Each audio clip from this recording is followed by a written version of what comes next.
Paseka yakandobayiwa mukati meHades. Hallelujah.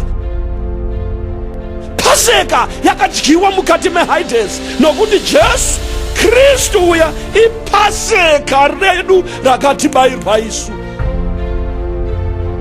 Ukasatenda shoko raMwari unoenda kukuparadzwa. Hapana anokutevera futi kechitu.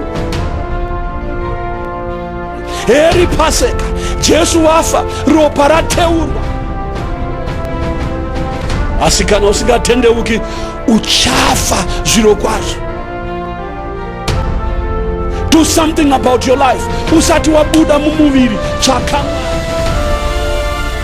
Tendeuka nhasi, udzoke kuti zvivi zvako zvidzimwe. Ndosaka paine Paseka. Munhu ngaatendeuke madhodha. Hapana Jesu wacharovererwa kechitu.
kwamuri mose hama dzinodikanwa.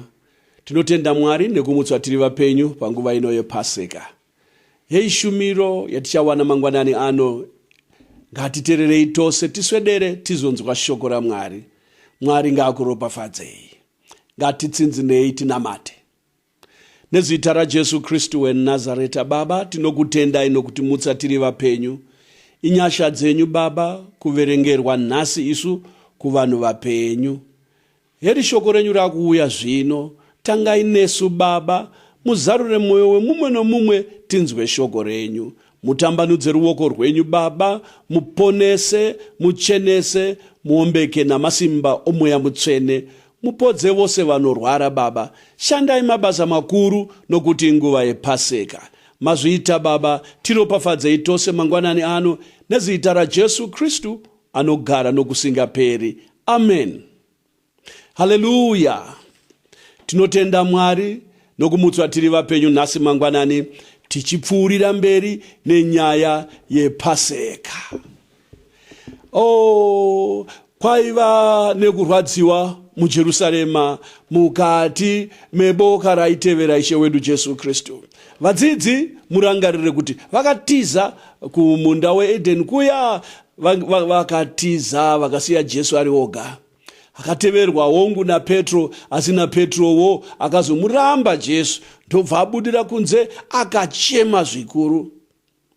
maKristu mazuva iwayo, tichitaura kudai sanhasi so, vanga vakawanda vachirohwa nehana kuti nyaya iya yaJesu ichafamba sei.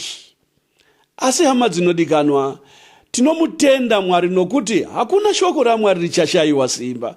Mwari zvaatanga zvinobudirira. Zita raShe ngaritendwe. Oyu Jesu Kristu takamuona nezuro ari pamuchinjikwa, achiroverwa pamuchinjikwa, nyika ikadengenyeka. Matombo akatsemuka. Unoziva pakazaruka nemakuva, vakafa vakamuka. Haleluya. Jesu hana kufira kuti mabwe atsemuke. Aiwa, aifira zvivi zvevanhu. Nokuti ndozvaakavinga Jesu Kristu mwanakomana waMwari, kuzoponesa vanhu vose vakarashika, vakawa munyasha dzaMwari, avadzorere kuna Mwari nenzira yomuchinjikwa. Haleluya. Paakauya Ishe Jesu Kristu aiva nechinanga chokutsvaka nekuponesa chakarasika. Mombe hadzina kurasika, nembongoro hadzina kurasika, asi wakarasika munhu ndiye akabva kuna Mwari, akamusiya Mwari, akabuda akaenda kusango kunyika yaDhiabhorosi. Musungwa, munhu musungwa. Akasungwa nezvivi, akasungwa nezvirwere. Jesu Kristu wauya kuzosunungura vakadaro. Tinotenda Mwari mangwanani ano, tinopfuurira mberi tione nyaya yepaKalvari paya. Nezuro takasiya varume vaviri, Josefa weArimatea naNicodemus, vachibvisa mutumbi waShe, havo vachinoviga mubwiro rakatyerwa padombo, vakakungurutsira dombo pamuromo webwiro vakavhara. Varume vaya vakaita basa rinoshamisa. Nyika yanyarara. Izwi raJesu harichanzwika panyika sekunge zvaperera ipapo. Asi tinomutenda Mwari. Jesu Kristu mwanakomana waMwari ndishe wamadzishe. Haleluya. Jesu Kristu ndichishamiso pachake. Yes, anoshamisa Jesu weNazareta. Haleluya. Nasi mangwanani tiri kupfuurira mberi, saka ngatibatei mabhaibheri edu tose tiverenge shoko raMwari. Ngatizarurei kuna Mateo chapter 27. Mateo chapter 27. Nasi mangwanani nenyasha dzaMwari tichabvira pana verse 52. Hallelujah. Verse 52.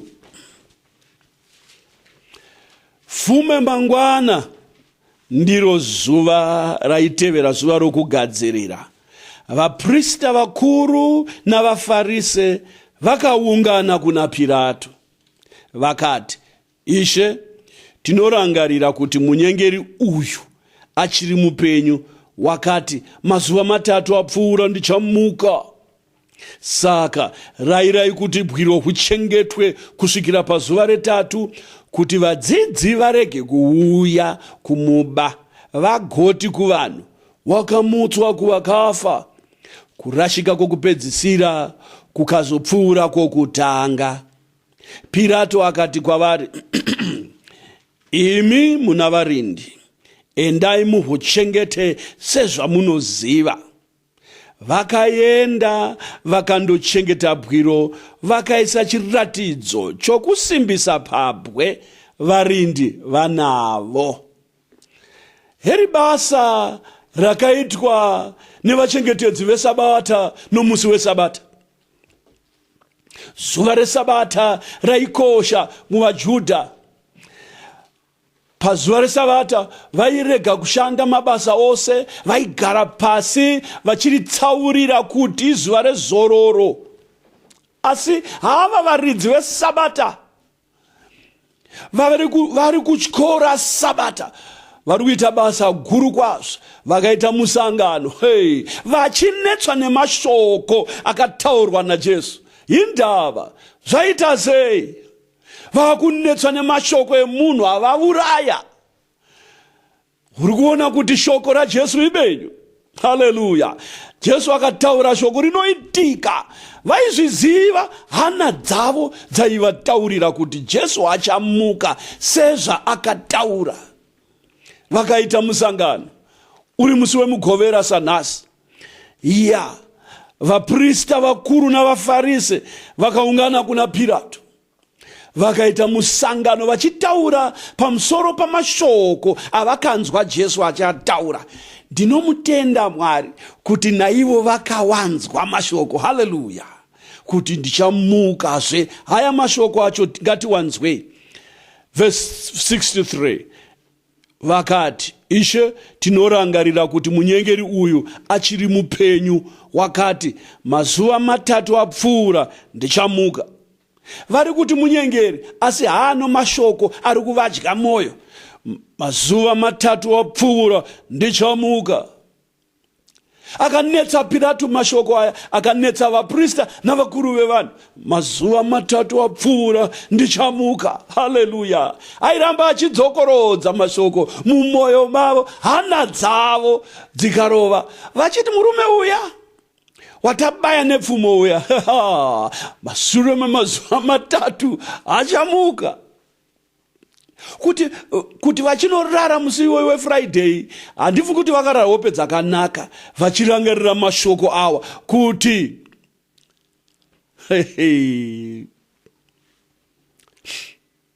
mazuva 3 apfuura ndichamuka.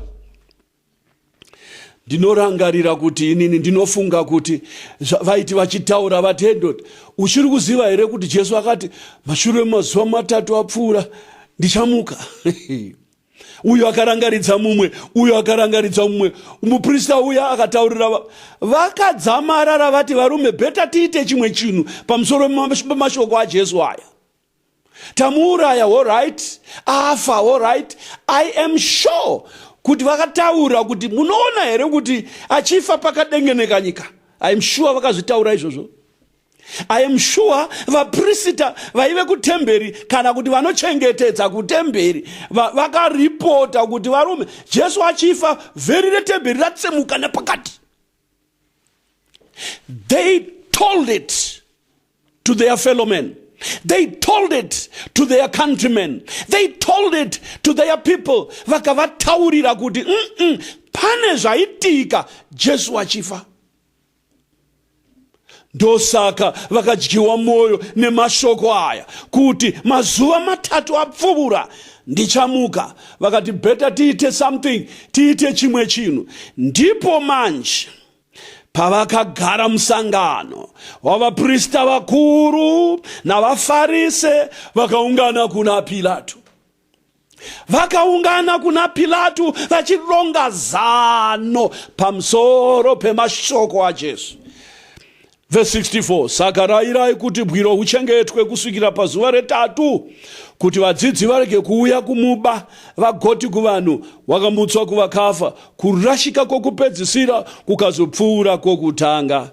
Pilato akati kwavari, imi muna varindi, endai muuchengete sezvamunoziva.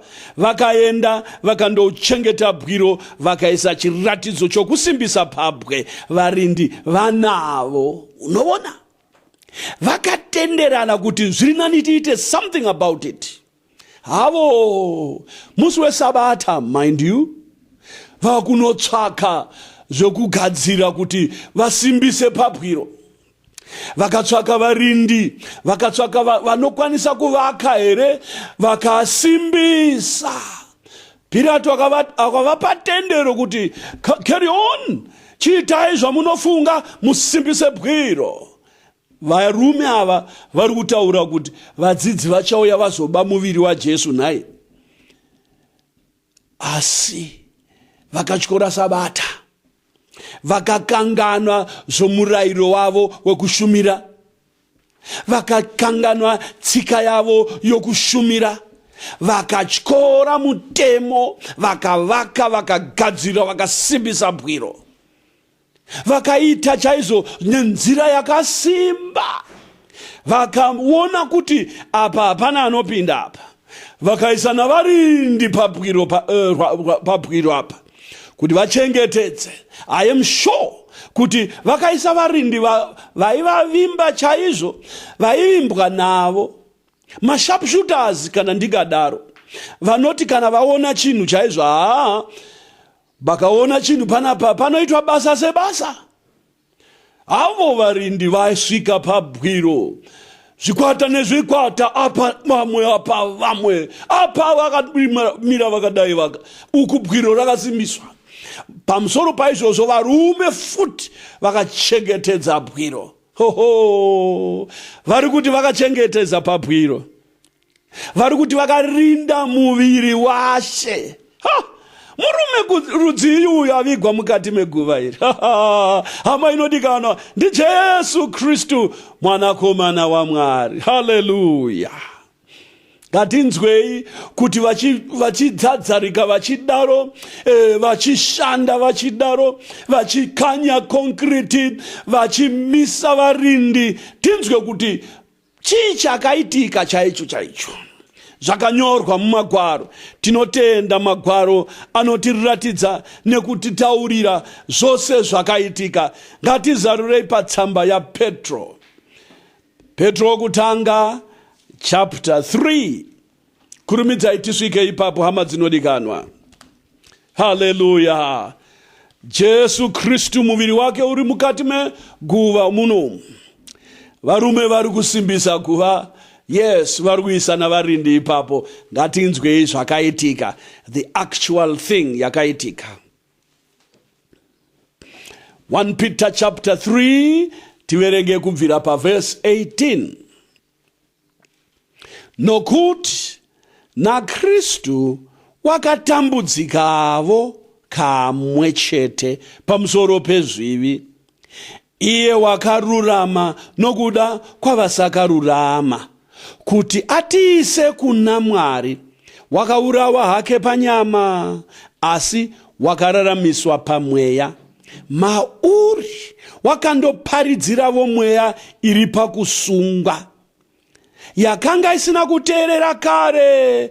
Panguva iya moyo murefu waMwari uchimirira kugadzirwa kweareka pamazuva aNoa. Mukati mayo vashoma, ivo vanhu vasere, vakaponeswa nemvura. Muri kunzwa mashoko awa.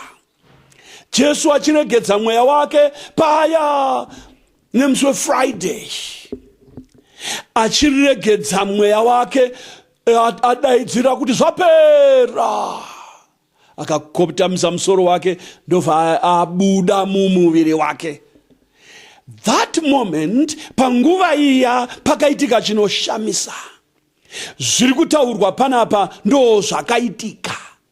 Kristu vakamuuraya panyama, akauraywa hake panyama, asi wakararamiswa pamweya.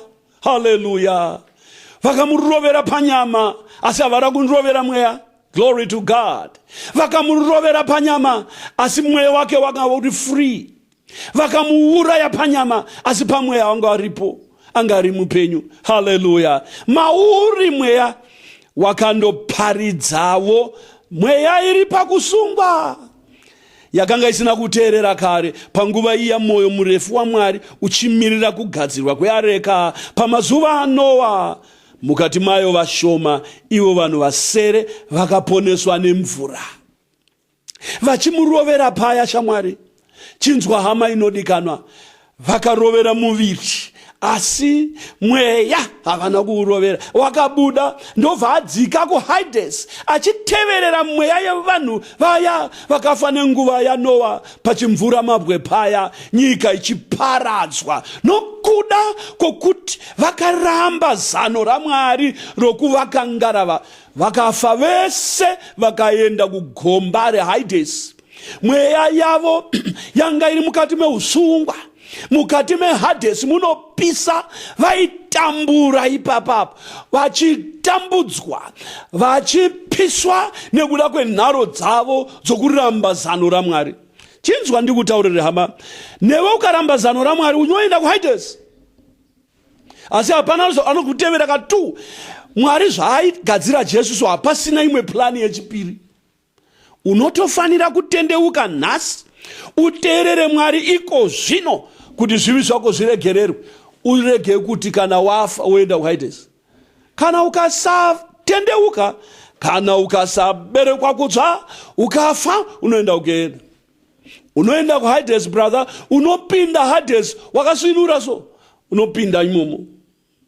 Makorokoto kune ava vakafa nenguva yaNoa vakateverwa naJesu Kristu weNazareta. Chinzwa zvakaitika pamuchinjikwa, pakaita chishamiso ipapo. Mwari akarega hake kuti vamurovere pamuchinjikwa, asi aiziva kuti kuroverwa kwake kuchabuda ropa riri mukati momuviri richanatsa zvivi zvevanhu. Inzwa ndikutaurire hama yangu, verenga pana Isaiah chapter 9. Isaiah, hezvi zvakaitika titsanangurire apa magwaro zvaachatitaurira. Isaiah chapter 9 verse 6. Terera unzwe zviri panapa. Nokuti takazvarirwa mwana, takapiwa mwanakomana, umambo uchava pafudzi rake, zita rake uchanzi unoshamisa, gota, Mwari une simba, baba vokusingaperi, muchinda worugare. Amen.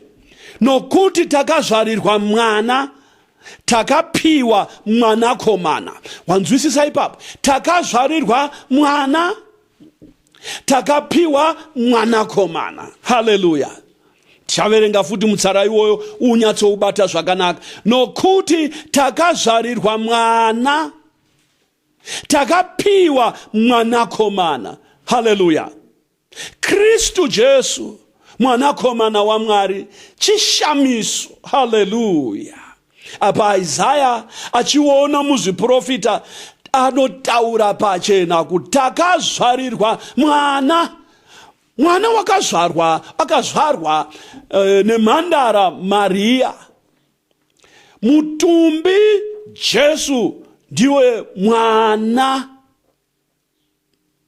Nokuti takazvarirwa mwana, muviri waJesu wataiona, muviri wakatakurwa naMaria for 9 months.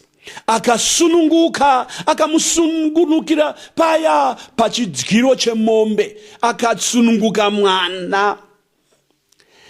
Shoko raMwari rinopfuurira mberi richiti takapiwa mwanakomana. Hallelujah. Mwanakomana waMwari ndi Kristu Jesu. Hallelujah. Kristu mwanakomana waMwari, Jesu mwana wakaberekwa, watakaberekerwa. Asi Kristu ndiye shoko raMwari. Pakutanga shoko rakanga riripo, shoko rakanga riri kuna Mwari, shoko rakanga riri Mwari. Iye Kristu shoko ra Mwari ndiye mwanakomana wa Mwari watakapiwa. Magwaro anoti nokuti Mwari wakadanyika nokudaro kuti wakapa mwanakomana wake. Saka Kristu mwanakomana wa Mwari, Jesu muviri wakaberekwa namai, achifamba muma streets emaguta iwayo vaiona Jesu. Kristu akazoratidzwa Petro paya Jesu achivabvunza kuti vanhu vanoti ndini ani. Vanhu vakamupa mhinduro dzakasiyana siyana, ndobva ati kwavari, ko imi munoti ndini ani? Peter ndobva azarurirwa akati, iwe ndiwe Kristu mwanakomana waMwari waizouya panyika. Uri kunzwa? Ipapo panoratidza kuti Jesu inyama, Kristu ndiye anga achigara mukati momuviri unonzi Jesu. Pamuchinjikwa apa sezvinoreva vhesi pana 1 Peter chapter 3. Vakamuuraya panyama, vakauraya Jesu. Asi manje mauri wakararamiswa pamweya, wakararamiswa pamweya. Yes, Kristu akabuda mukati momweya. Glory to God. Kristu akabuda mukati momuviri unonzi Jesu. Muviri unonzi Jesu wakasara uri pamuchinjikwa. Asi Kristu akaenda mumweya, ndokunoparidzira vasungwa. Mweya akasungwa iya panguva iya yakafa, panguva iya yechimvura mabwe, yakasungirwa kusateerera. Ndobva Mwari vairasha, vakasungirwa zvivi zvavo, Mwari akavarashira mugomba reHades. Ndipo manje ipapo pavakateverwa naKristu, araramiswa pamweya, akavatevera kundovaparidzira evhangeri. Unoona, Jesu Kristu uyu chishamiso. Kristu mwanakomana waMwari akaonekwa futi pagomo rekubwinya, pakanga pana Peter, James na Johana. Jesu akavatora akakwira navo pagomo, akasvikoshanduka chimwe chimiro. Zvakaitika paya, hezvi shamwari, teerera unzwe. Vakaenda naJesu vachimuona, akasvikokwira akamira apo pamusoro apo. Vakatarira, so Jesu ndobva anyangadika, Jesu ndobva anyangadika, Kristu ndokuonekwa. Chimiro chaJesu chomuviri wokudenga, Kristu akaonekwa achibwinya. Tobva paonekwa Moses naElisha vachitaura nyaya naJesu, vachitaura nyaya naKristu. Kristu uya Jesu anyangadika kukaonekwa Kristu. Manje uyu Kristu uyu akaenda kunoparidzira mweya yakafa kuHades. Nokuti Mwari wakada nyika yose, Mwari unoda vanhu vose. Chinzwa hama inodikanwa, vhangeri iri rinokosha. Maridzo iyoyi yatiri kuparidza pano, yekusunungurwa kwevanhu kuzvirwere, nekusunungurwa kwavo kuzvivi zvavo, nekuponeswa, nekukanganirwa zvivi. Chinzwa ndikutaurire, izvi zvinokosha izvi. Zvakaita kuti Kristu aende kunoparidzira nemweya yakarashika. Verenga pana 1 Peter chapter 4. 1 Peter chapter 4. Tikurumidze tisvike ipapo. 1 Peter chapter 4 verse 6. Nokuda kwaizvozvi evhangeri yakaparidzirwa vakafa, kuti vatongwe havo panyama nomutovo wavanhu, asi vararame nomutovo waMwari pamweya. Hallelujah. Unoona kukosha kwevhangeri iyoyi. Yakaparidzirwa vakafa. iyo evhangeri iri kuparidzirwa nhasi, iwe uri mupenyu. Vhangeri yakaparidzirwa vakafa nokuti inokosha. Nyaya yekuponeswa kwemweya yevanhu inokosha. Vanofanira kuti munhu wese ainzwe chiona manje. Vanhu vakafa muchinjikwa usati wasvika vakaparidzirwa vhangeri. Unoti chiiwe? Nhasi riri kuparidzwa kwauri. Uri kuda kuriramba uchiti ndezvevarungu izvi, kushumira ndekwevanhu vakura, ndichanamata Mwari ndachembera. Teerera unzwe hama yangu, usagara pangozi. Tendeuka utende ivhangeri. Ukatenda vhangeri isimba raMwari rokuponesa ani nani unotenda. Nhasi mangwanani ukaritenda vhangeri unoponeswa, unoberekwa kutsva, unoporeswa zvivi zvako, unobuda muusungwa hwako. Haleluya. Evhangeri ishi yatiri kuparidza iko zvino, yes, yakaparidzirwa mweya yakafa. Chinzwa ndikutaurire, usati iwewe munhu kana afa zvapera zvemunhu. Paanofa munhu, chinzwa, paunofa iwewe ndo panotanga kusingaperi kwako ipapapa. Upenyu hwako uri muviri upfupi kwazvo kana uchiuenzanisa nekusingaperi yaunorarama wabuda mukati memuviri iwoyo waundawo. Unofanira kunzwisisa izvi kuti kufa kwemunhu hakusi kutsakatika. Munhu hapereri pakufa apa. Kune upenyu humwe brother wabuda mukati memuviri uyu.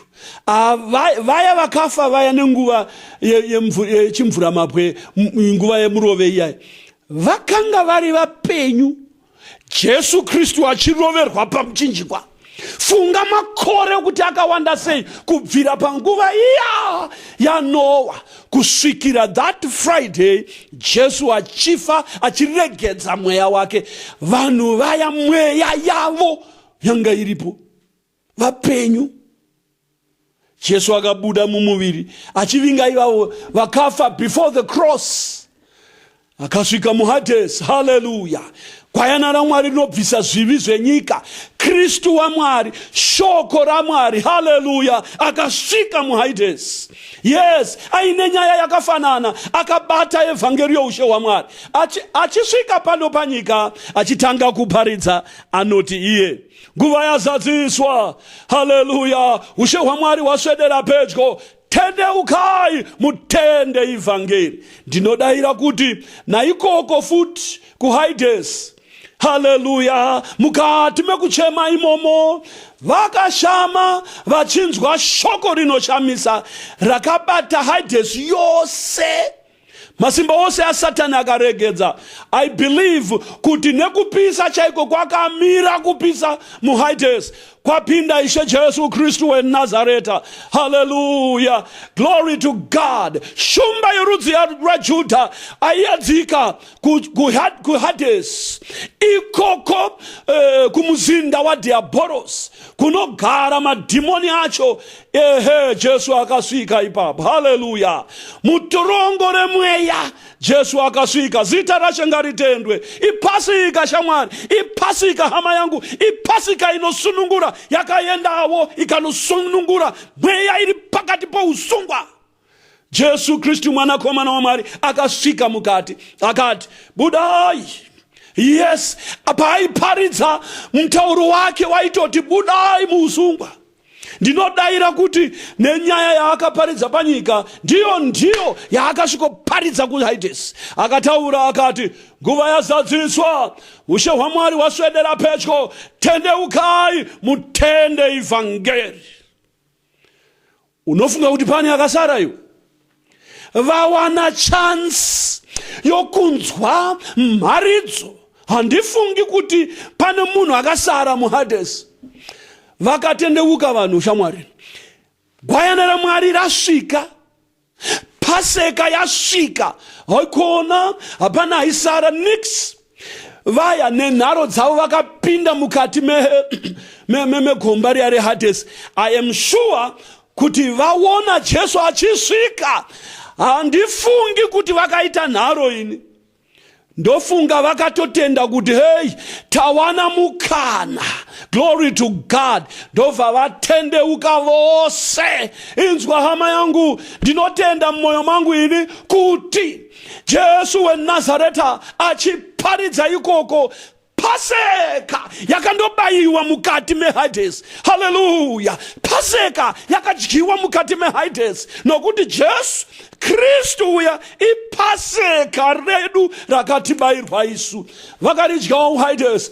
Ndinotenda ini kuti pakava neExodus hombe, vanhu vachibuda muusungwa, glory to God, vanhu vachibuda muHades, vachisunungurwa. Yes, anotenda vhangeri unoponeswa, anotenda vhangeri unoregererwa zvivi zvake, newe ukatenda nhasi unoregererwa. Vakatenda ikoko vakaregererwa, ndosaka vakaparidzirwa vhangeri.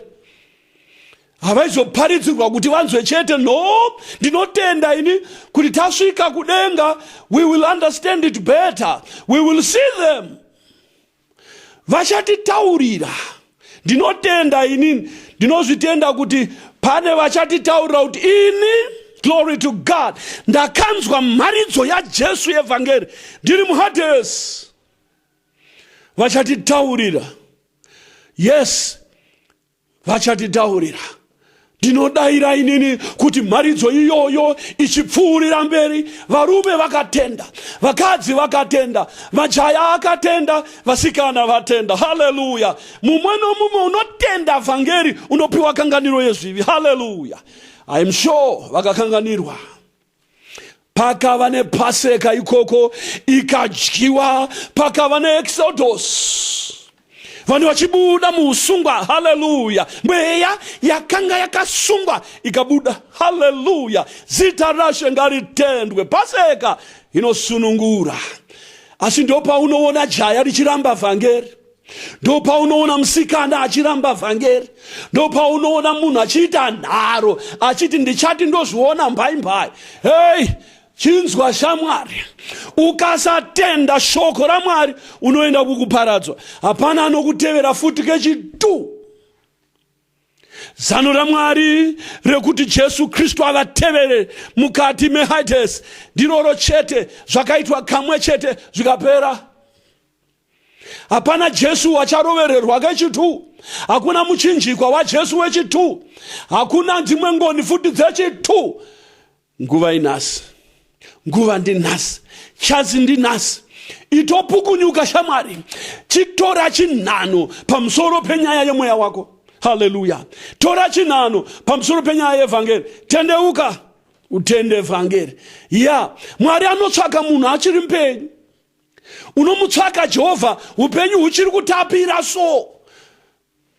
Usamirira kufa, usamirira kuti utandadze, usamirira kubuda mukati memuviri iwoyo. Ukabuda mumuviri usati waponeswa, uchaenda kugomba remoto. Hapana mufundisi anokutevera, hapana bishop anokutevera, hapana mumwe munhu anokutevera. Jesu Kristu akatozviita kamwe chete zvikakwana. Iwe unofanira kuti unzwe vari kukuparidzira vhangeri iye nhasi. Dhivhasi akataurirwa achida kuti kutumwe munhu anobva kuvakafa anoparidzira madzikoma ake. Minduro ikati, vana Mozisi navaprofeta ngavanzwe ivo. Newe une vafundisi ivavo vari kuhukura sembwa, vari kutoshambatata sosembwa, vachihukura vachiita sekunge vanopenga. Chinzwa hama yangu, zviri kuitirwa mweya wako iwe kuti utendeuke kubva muzvivi zvako, utsvake kuponeswa, uwane regerero, uwane kanganiro yezvivi. Mweya wako unzvenge Hades, mweya wako unzvenge moto wegehena. Asi kana usingatendeuki uchafa zviro kwazvo. Ndinokunyengetedza nenyasha dzaMwari, do something about your life. Usati wabuda mumuviri, tsvaka Mwari. Heri Paseka, Jesu wafa, ropa rateurwa. Salvation is readily available to you. Ruponeso ruripo so, wakamirirwa so. Newe unoda kuti ufe, ndiani achakutevera? Hakuna mumwe muparidzi anoenda kuHades, hakuna. Chinzwa vhesi iri, pana Isaya kuti ose timanyire ipapo. Vurai kuti ose pana Isaya.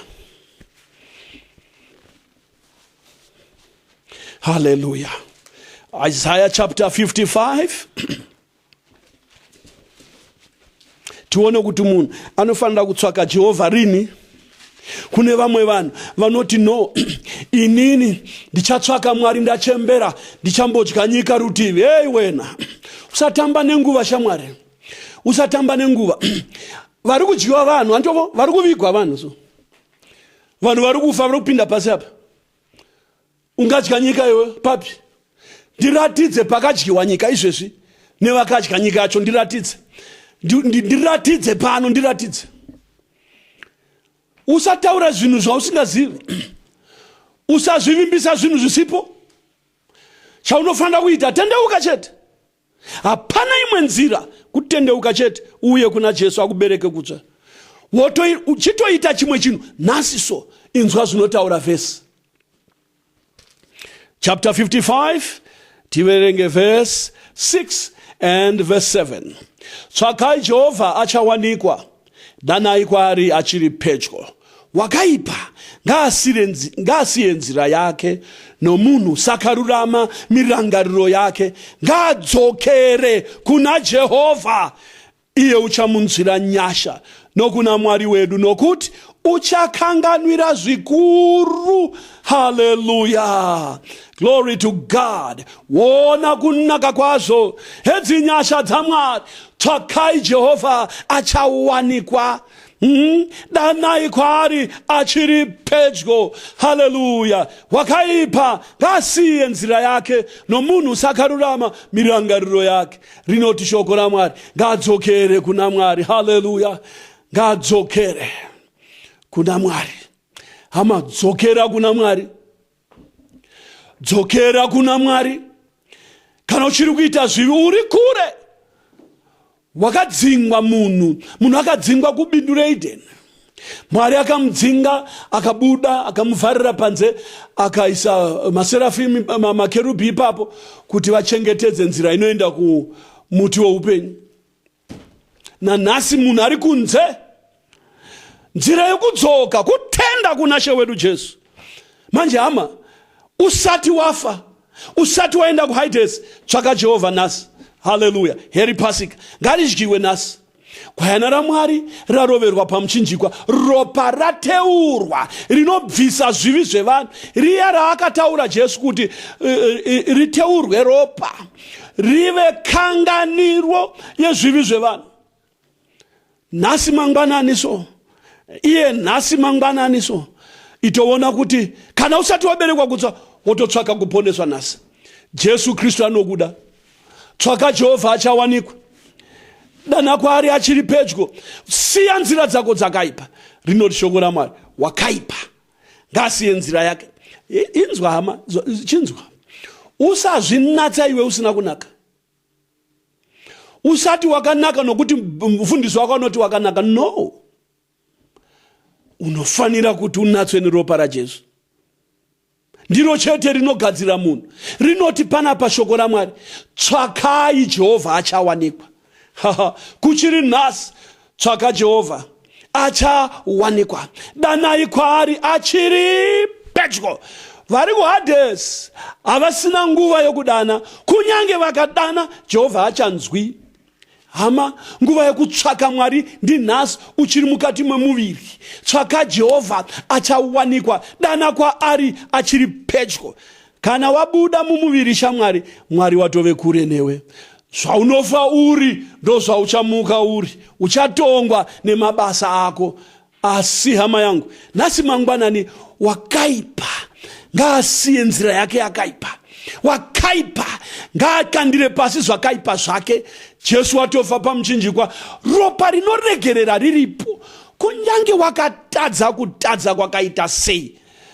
Jesu Kristu mwanakomana waMwari unogona kukuregerera. Shoko razvokwadi rinofanira kutendwa kwazvo kuti Kristu Jesu wakauya panyika kuzofira vatadzi. Paulo anoti, ini wandiri mukuru wavo. Hama yangu, ishoko razokwadi kuti Jesu akauya kuzofira vatadzi. Kana uri mutadzi, shamwari yako ndi Jesu. Anokwanisa kukuponesa nhasi. Nhasi uno ungataudzana naye. Chero iwe ukasiya nzira dzako dzakaipa. Iwe unofanira kudzisiya. Utendeuke kubva munzira dzakaipa. Utsvake kuponeswa, utsvake chiso cha Mwari, utsvake nyasha dza Mwari, nokuti heri ropa ratoteurwa.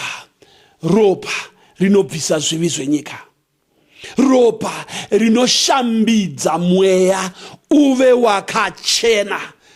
Hama yangu, wakaipa ngaasiye nzira dzake.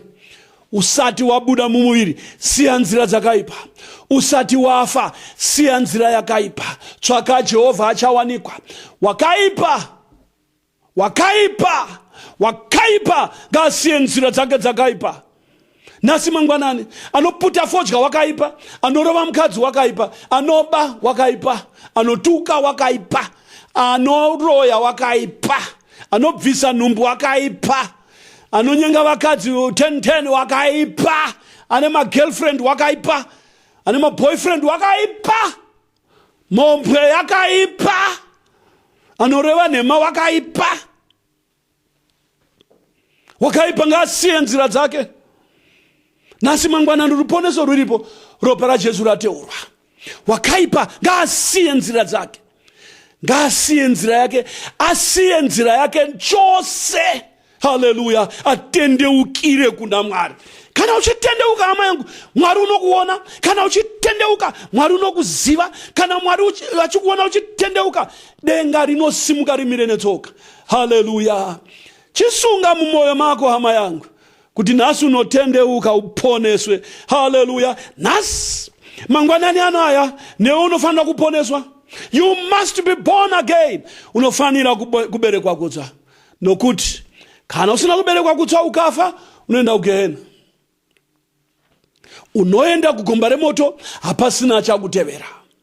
Hama, terera unzwe mutauro watakanzwa nevakuru vedu, vakati hakuna muteuro seri kweguva. Seri kweguva hakuna munamato hama yangu. Unofanira kunamata uchiri nhasi. Tendeuka udzoke. Tendeuka usiye nzira dzakaipa. Jesu aripo ari kuparidzwa nhasi. Ukabuda shamwari mumuviri usati waponeswa, Jesu achateveri munhu kwadesi. Reka ndikutaurire mashoko akaudzwa Divas. Zvakanzwa ari, kuna vana Mozisi navaprofita ngavanzwe ivo. Newe Jesu hakuteveri ukafa panyika panapa, kuna Mozisi, kuna vaprofita, inzwa ivo. Kana ukasanzwa shoko remharidzo, ukadherera, shamwari ucharirangarira kana motandadza. Kana wakutobuda mumuviri uyu, ndopa uchapepuka uone kuti uri pangozi. Nokuti mweya wako uchange uchienda mukuparadzwa, mukurashika, uchienda kunokandirwa mugomba reHades. Mauchararama nokusingaperi. Asi hama yangu, ndinokukumbira nenyasha dzaMwari, ndinokunyengetedza. Iko zvino so panguva yePasika, ruponeso ruri pedyo. Haleluya. Nokuti gwayana raMwari rinobvisa zvivi zvenyika, tiri pachirangaridzo chacho chekutengerwa ruponeso kwatakaitirwa naMwari. Nhasi mangwanani ungatendeuka. Tendeuka shamwari. Verenga tsamba ya mabasa avapostora. Ngatimanye tisvike ipapo. Mabasa avapostora, chapter 3. Hallelujah. Glory to God. Mabasa avapostora, chapter 3. Tinzwe nyaya ishi inofanirwa kuitwa nhasi. Hallelujah. Mabasa avapostori, chapter 3, verse 19. Naizvozvo tendeukai mudzoke kuti zvivi zvenyu zvidzimwe, kuti nguva dzokusimbiswa dzinobva kunashe dzisvike. Atume Kristu iye Jesu wakagadzwa kare nokuda kwenyu. Haleluya. Hama, heri shoko raMwari. Chinzwa futi tiverenge ubatisise mashoko aya. Naizvozvo tendeukai mudzoke, kuti zvivi zvenyu zvidzimwe, kuti nguva dzokusimbiswa dzinobva kuna She dzisvike. Atume Kristu iye Jesu wakagadzwa kare nokuda kwenyu. Nhasi mangwanani Mwari ari kurayira vose vasati vatendeuka kuti tendeukai mudzoke. Kana matendeuka mukadzoka, zvivi zvenyu zvinodzimwa. Haleluya. Chinodzima zvivi zvavanhu iropa raJesu. Chinodzima kutadza kwevanhu iropa regwayana raMwari. Haleluya. Jesu Kristu akafa achifira basa irori, akarovererwa pamuchinjikwa achirovererwa basa irori. Chinhu chinokosha hama yangu kupfuura kupora kwako kwechirwere, kukanganirwa zvivi zvako. Ruponeso runokosha kupfuura kurarama pachirwere kana kupodzwa pachirwere chako. Mweya wako unokosha. Nhasi iko zvino Mwari ari kuti, naizvozvo imi vanhu zvamanzwa shoko raMwari, zvamataurirwa kuti Jesu akaroverwa pamuchinjikwa, zvamaona kuti vhangeri rinokosha, rakadzamarara ranoparidzirwa, mweya yakafa yanga iri muusungwa. Naizvozvo nemiwo futi nhasi mangwanani tendeukai mudzoke kuti zvivi zvenyu zvidzimwe. Yes, tendeuka nhasi udzoke kuti zvivi zvako zvidzimwe. Ndosaka paine Paseka munhu ngaatendeuke madhodha. Chinzwa ndikutaurire, mutadzi anotendeuka denga rinomufarira. Hallelujah. Glory to God. Kana uchisimuka munyika yechitema uchidzoka, hallelujah, denga rinoona mutadzi anotendeuka, rinomuona, romuziva, denga responda. Glory to God. Heaven responds when a sinner makes a right about turn from the world of sin. Munhu anosimuka ikoko munyika yezvivi, asimuke brother. Nanhasi so kana uchitenda shoko iri, simuka ubve murima, buda munyika yechitema. Jesu akatokufira pamuchinjikwa, ropa rakatoteurwa hama yangu. Salvation is free. Sicknesses can be healed free. Hallelujah. The liberty of your soul has already been provided. The freedom from your chains has already been availed.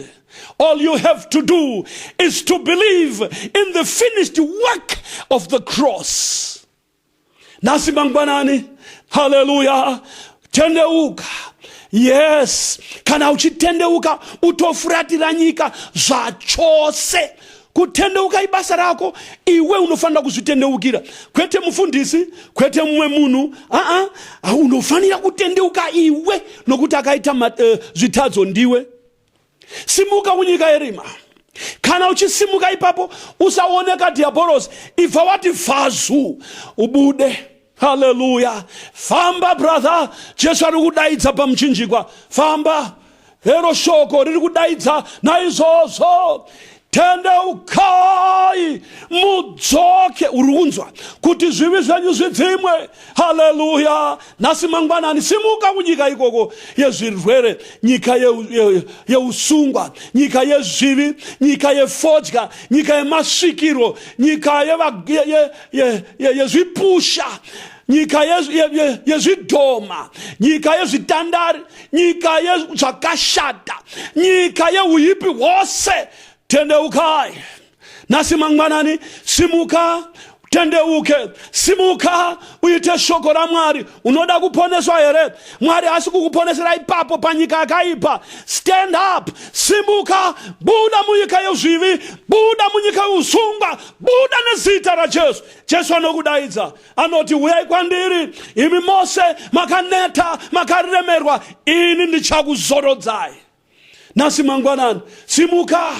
Panotsvaka jaya rinoti yes, ndanzwa izwi rako Ishe rinondidaidza. Hallelujah, glory to God. Usimuke uti ndouya Jesu kwamuri Ishe, shambidza moyo wangu neropa renyu Ishe wangu. Ndasi mangwanani jaya rakadaro haripotsi ruponeso, musikana anoita saizvozvo haapotsi ruponeso, murume anodaro anoberekwa kutsva chete, mudzimai anodaro anoberekwa kutsva chete, nokuti abuda munyika yeuranda atevera shoko raMwari. Usati wafa brother, tendeuka udzoke kuti zvivi zvako zvidzimwe. Hallelujah, simuka ufambe. Yes, nanga Calvary, simuka mumweya. Glory to God. Famba ukasvika pazambuko refodya, yambuka uri tyore, ubva waita mhiko kuti handidzokeri futi. Ukasvika pazambuko redoro, uyambuke utyore zambuko racho uri pwanye. Yes, because you are no more going back to sin. Kana uchitendeuka uchisiya zvivi, unobuda zvachose muzvivi, haudzokeri rwechipiri, nokuti Jesu Kristu anokupa kuponeswa kunokupa simba rokuti usatadzazve. Yeah, pfuura nemuvakadzi, pwanya bridge racho. Hallelujah, usvike futi neperefodya, uyambuke upwanye uraye bridge racho. Glory to God. Ne bridge renhema uriyambuke uripwanye futi. Ya ne bridge rekunyengera ripwanye. Ne bridge reutsotsi pwanya. Glory to God. Ne bridge rembanje itasa izvozvo, nereupombwe itasa izvozvo, nereuroyi itasa izvozvo. Pwanya zvose zvakadiabhorosi. Yeah, pwanya hama yangu, uraya, nokuti kana uchitendeuka haudzokeri kuzvivi futi. Jesu Kristu uchakupa ruponeso, ruchakuchengeta. Hallelujah. Famba nezita raJesu Kristu, yambuka nzizi dzese, mabridge ose echitema, upwanye, usasiya rimwe chete. Kunyange nebridge rebarika, pwanya. Jesu uchakuonera, kunyange nerechihure changa chikupa mari, asi nhasi mangwanani nekuda kwokuponeswa kwemweya wako, pwanya zvose. Jesu Kristu achakuponesa. Yes, uraya zvose. Usatya kuti usafunga futi kuti ndichararama sei, Mwari achakuonera. Hallelujah, God will provide for you. Jehovah Jireh, God will provide for you. Hallelujah, Mwari uchachengeta mweya wako. Hallelujah. Famba, yes. Kana wapedza, ya uchibuda mukati merima, glory to God, uchabudira muchiedza, tarira mberi kune muchinjikwa washe wedu Jesu Kristu. Hallelujah, zita rashe ngaritendwe. Simudza meso ako utarire gwayana raMwari rinobvisa zvivi zvenyika, rakarembera pamuchinjikwa, ropa richierera. Hallelujah, iroro ropa rauri kuona ndiro rinoshambidza zvivi zvako. Swedera nemoyo unobvuma, swedera nemoyo unoda, swedera nemoyo unozvininipisa. Usvike ipapo uti Ishe, mataura kuti tendeukai, ndasvika mambo. Glory to God. Usikovira pasi upfugame nemavhi. Yes, misodzi ichierera already. Denga ratomira netsoka, so iwe uchizvipa shungu, uchizvishungurudza nazvo kuti ndinoda kutendeuka, ini ndoda kuponeswa nhasi. There is something that is happening in heaven. Hallelujah. Ngirozi dzatomira, so vatumwa vamira netsoka. Denga rose ramira, hama yangu. Hallelujah. Yes, heaven is urging you to carry on until you get to the foot of the cross of the Lord Jesus Christ. Fenda, swedera hama nemoyo unobvuma, nemoyo unozvininipisa. Hallelujah. Kwadame nemabvi, simudze moyo wako kunache Jesu. Uti Ishe ndiregererei, ndauya Baba, shambidzai ropa renga rishambidze zvivi zvangu. Mwari uchakuregerera. Yes, my brother, bvuma zvivi zvako kuna Jesu. Hapana munhu anofanira kuti akukanganise ipapo. Inguva yako yokuti unzwane naMwari, nyaya yezvitema ipere. Yes, ubude muEjipita, pave neexodus yako iwe, pave nokubuda kwako nasi. Heaven is waiting for you. Heaven is waiting for you, and heaven is standing on its feet, waiting to welcome you. Haleluya. Svika pana Jesu. Svikoti Ishe ndiregerere zvitema zvangu. Uchanzwa. Haleluya. Inzwi roMweya Mutsvene achataura mumwoyo mako kuti fara zvivi zvako zvariregererwa. Oh, haleluya. Mufaro wacho haugoni kuenzaniswa. Mufaro wacho mukuru. Hatigoni kukutsanangurira hama yangu, uchazvinzwira mufaro wacho. Glory to God. Yes, mweya wako uchasangana nomuponesi. Mweya wako uchanzwana nomuponesi. Zita raShe ngaritendwe. Yebo, nzira inoenda kugehena ichavharwa iko zvino. Nzira inoenda kurufu inovharwa kana waponeswa. Haleluya. Kana waponeswa unova mwana waMwari, unopiwa upenyu husingaperi. Glory to God. Unogamuchira. Hallelujah. Ruponeso runobva kuropa regwayana. This is great salvation. This is pure salvation. Raunowana iwe uchizvizivira kuti waberekwa kutsva neropa raJesu. Glory to God. Yebo, uchaberekwa kutsva zvisingabvi pambeu inovora, asi pane isingavori neshoko raMwari benyu rinogara nokusingaperi. Haleluya. Mwari uchakuchengeta munyasha dzake. Haleluya. Zita rako ronyorwa mubhuku youpenyu. Hama inodikanwa, izuva racho nhasi, mangwanani acho iwaya ekuponeswa kwemweya wako. Uchaitei? Ucharega tipedze shumiro usina kuita sarudzo? Tipedze shumiro usina kuberekwa kutsva? Haiwa hama yangu, ngazvisadaro. Ngazvisadaro, haiwa, ngazvisadaro. Ndinokunyengetedza nenyasha dzaMwari. Nzwira mweya wako kuti urege kuenda kukuparadzwa. Ruponeso ruripo, nyasha dziripo, zvose zviripo. Haleluya. Tendeuka nhasi, uponeswe nhasi, ugamuchire kupora nhasi. Mweya wako uchawana zororo. Yes, uchabuda muEjipita raSatani, uchabuda mutorongo raSatani. Yes, Jesu avinga izvozvo kuti aregedze vakatsikirirwa vese varegedzwe. Imba yevasungwa yakazaruka. Haleluya. Ndiani uchasimuka abude? Ndiani achanzwa kudaidza kwaMwari? Ndiani aripo achasimuka abude? Uri ipapo, gwadama namabvi, fugama ipapo kana uchisimudza moyo wako. Haleluya. Paunofugama ipapo uchisimudza moyo wako, uchasangana nomweya waMwari, uchasangana nomuponesi. Zita rako richanyorwa mubhuku youpenyu. Haleluya. Mangwanani ano zvininipise basa iri rinogona kuitwa nhasi mangwanani. Iko zvino izvi ropa raJesu rokuponesa rikushambe matsvina ose, rikushambe kuipi hwose, uitwe mwana waMwari. Haleluya. Newe uitwe mudyi wenhaka yavatsvene. Glory to God. Nhaka tsvene. Haleluya. Uwane tendero yokupinda muushe hwaMwari, uwane tendero yokuona Ishe. Hama inodikanwa, mangwanani enyasha, vhangeri yakaparidzwa nekuvakafa, unoona kukosha kwayo. Iwe usati wafa, you better do it today. Turn your heart to Jesus now. Jesu achakuponesa. Jesu achakubereka kutsva nhasi. Uchaitwa mwana waMwari. Sezvareva shoko raMwari rinoti, tendeukai mudzoke kuti zvivi zvenyu zvidzimwe. Zvichadzimwa for sure. Haleluya. Mwari ngaakuropafadzei. Imi mose manzwa shoko raMwari, imi mose munoda kunatswa mweya yenyu, mangwanani ano Mwari anokunatsai. Imi mose munoda kushambidzwa neropa raJesu, nhasi mangwanani ropa raJesu richakunatsai. Haleluya. Hedzinyasha mangwanani ano, suo redenga razaruka.